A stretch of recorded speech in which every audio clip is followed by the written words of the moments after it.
پوهنتون غالب و پوهنتون محترم هرات با درک این مسئولیت اجتماعی خود را متحد می دانند تا از طریق پژوهش‌های کاربردی و مشاوره‌های تخصصی در کنار نهادهای زیرربط نقش مؤثر ایفا نماید. در مرحله اول همین کار که ما و شما با هم انجام میدیم، این کنفرانس را دایر میکنیم، این آگاهی بر عظیمی دهد که ما و شما در مابین خود یک وحدت و همفارچگی و همدلی داریم و این یک تعاون هست که ما و شما به همدیگر تعاون میکنیم در رابطه به مشکلات همین جامعه رنج دیده. باید به این تعاون خود ما و شما ادامه بده. ما اول این لازم میدانم که از این دو اداره محترم پوهنتون هرات و پوهنتون محترم غالب که زمینه این مجلس و این محفل فرهان ساختن تشکر کنیم. این واقعا در باب خود یک ابتکار است که به یک معضل اجتماعی توجه شده و حالا اراده است که این معضل اجتماعی از راه علمی با راهکارهای فنی حل بشه. لعلکم تهتدون دلته په دوه معنو راغلی تاسې خپلو مقاصدو ته لاره پیدا کړئ. نو ترافیکی ترانسپورتی شبکو ته ورته اشاره ده. کمک شهروندان، دست گرفتن متنفذین، اقشار مختلف، استادها به جای خود باشه. اونها راهنماهای ما هست، اونها بازوهای ما هست، بخصوص اساتیدی که در راستای نظم شهر، پلانهای شهر به ما مشوره میدن، رساله می نویسن. اونها جای خود دارن. موضوع ما در بخش مردمی هست. پارکینگ های کنار جاده معضل مهم شهر که در اکثر نقاط مزدحم شهر پارکینگ های کنار جاده ایجاد شده، یا خودسر یا از طریق ادارات بدون هماهنگی ادارات سکتوری. موضوع اصلی ازدحام منطقه ثقل ترافیک و ازدحام ترافیکی که منطقه شهر نو و جاده بهزاد، وجود کاربری‌های متمرکز و ترافیک زایه. مثلا جاده بهزاد که معمولا عمده فروش‌های شهر در اونجیه. یک سروی کلی برای ریاست ترانسپورت نیاز است که از شهر هرات داشته باشه که کدام جاها کدام مسیرها مزدحم است، نقاط حوادث خیز داره و نیاز به گسترش داره. کاربری‌های همزمان و نامناسب سرکان. شما می‌دانیم که ما الحمدلله به مسیر عمومی خواجه کلا الی فرقه چندین لین داریم. برای موتورهای تیز رفتار یک لین و برای موتورهای لینی لین دیگر.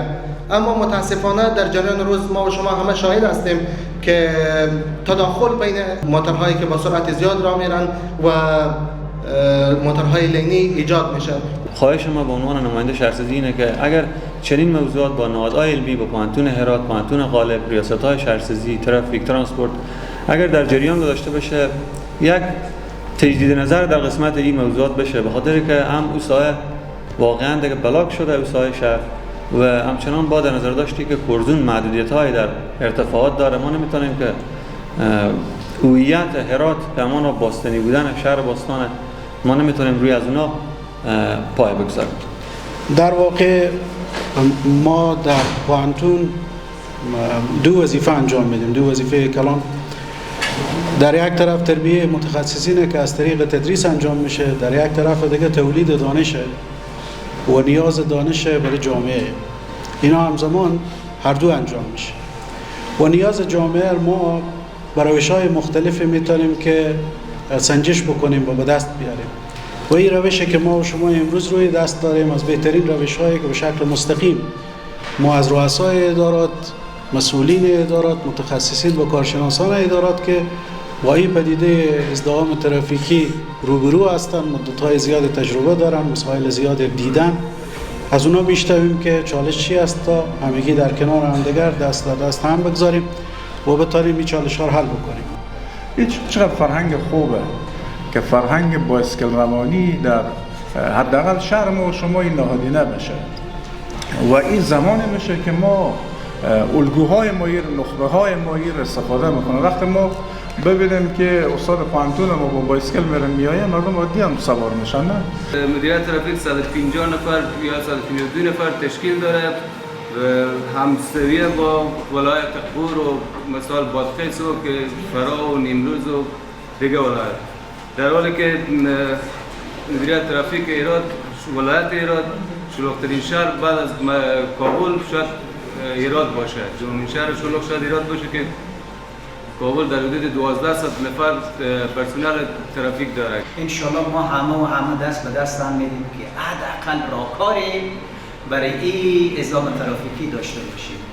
امیدواریم که با تسهیلاتی که اداره ترافیک و اداره شهری در نظر گرفته این واقعات هر چه زودتر جمع‌بندی بشه و زیرگذری که ساخته میشه، امیدواریم برای آمبولانس ها و کسایی که زودتر بتونن به شفاخانه مریضا رو برسونن این زیرگذر هر چه زودتر ساخته بشه و ما شاهد شکوفایی این شهر باشیم. تشکر. من میخوایم رو از این صحبت بکنم که تا ما و شما لایه معیاری نداشته باشین که تمام خواص و صفات شهری مدرن در وجود داشته باشه، ازدحام رو نمیتونیم کاهش بدیم. چی نیاز است وقتی ما با ویزاکرباس زندگی میکنم به خاطر تفریح کردن به تخت سفر بیام؟ ما باید در ویزاکرباس یک پارک معیاری داشته باشیم که تفریح بکنم. ما باید یک فروشگاه داشته باشیم که آنچه نیاز یک شهروند هست از اونجا بتونم تامین کنم. نیاز نباشه به خاطر یک سافت‌ویر یا هاردویر یا دیگه چیز ما بیام با مصرفیت از مارکت صدف رو بخرم. باید همونجا برام با ویزاکرباس مارکت صدف وجود داشته باشه، استشن توزیع تل وجود داشته باشه، همونجا باید مرکز فرنگی وجود داشته باشه، مرکز اینترنت وجود داشته باشه، چیزی که در تمام کلان شهرهای دنیا وجود داره. اینا هم هست که بر علاوه اینکه ازدحام شهری و ترافیک به وجود میاره، آلودگی آب و خاک و هوا و صوت اینا هم به وجود میاره و اقتصاد خانواده هم ضربه میزنه. اولین کاری که باید بکنیم آموزش فرهنگ شهرنشینی و عبور و مرور از سرکار برای فرزندان خانواده خود یاد بدیم. باور بکنید نتیجه میده. یک. و دومین کاری که میکنیم این است که در میان نهادها تا به حال هر چی که بوده از این به بعد کوشش بکنیم همکاری های خود تقویت ببخشیم. چرا همه ملامتی ها رو با دوش ترافیک بگذاریم؟ اینطور نیست. و مطلب سوم این که اعتماد عمومی متاسفانه در حال تنزل است. در بعضی از شارع‌ها و چهارراه‌ها می‌بینیم که 3 نفر 4 نفر از برادرای ترافیک ایستاد هستند، دیگر ناامید شدن. چرا؟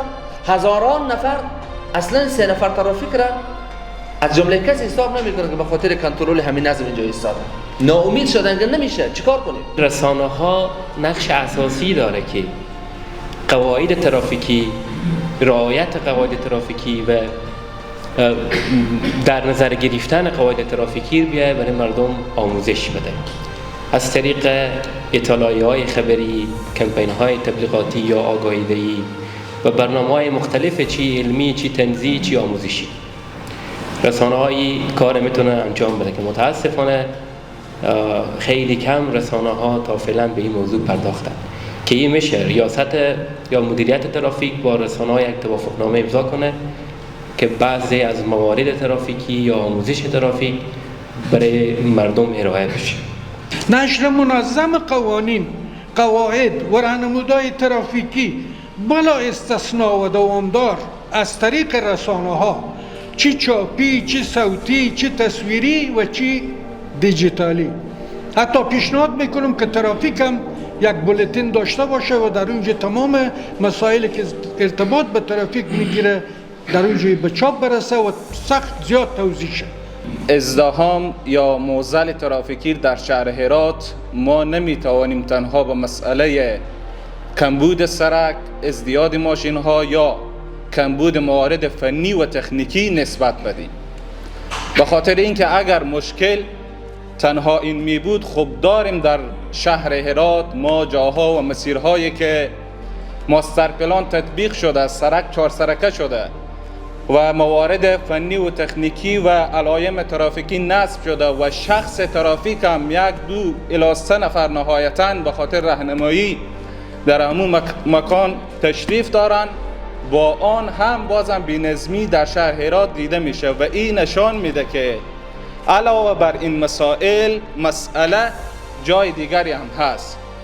من به عنوان کارشناس علوم اجتماعی میگم تا زمانی که قانون در سرک رعایت نشود به این معنا که قانون در ذهن ما جای ندارد. اساتید بزرگوار و دوستای بسیار گرانقدر، از صحبت‌هایی که جناب والی صاحب داشتند، جناب قماندان صاحب امنیه داشتند، رؤسای دوایر امارتی داشتند، کارشناسای محترم گفتند، یک روحیه بسیار بزرگ و حمایتگر برای انجام تحقیقات علمی و حل چالش‌ها و مشکلات و معضلات شهر با گفتمان علمی دیده میشه که یک فرصت بسیار خوبی برای نهادهای تحصیلات عالی هست که در کنار آموزش و انجام تحقیقات علمی بیایند و او دین خود نسبت به جامعه ادا بکنن و با کارهای تحقیقاتی میدانی منطقی و علمی راهکارهای بسیار خوبی ارائه بکنن و از طرف ادارات محترم دولتی اجرا بشه و ما بتانیم به شکل علمی و به شکل بسیار مثمر و مفید برای حل مشکلات جامعه خود قدم برداریم.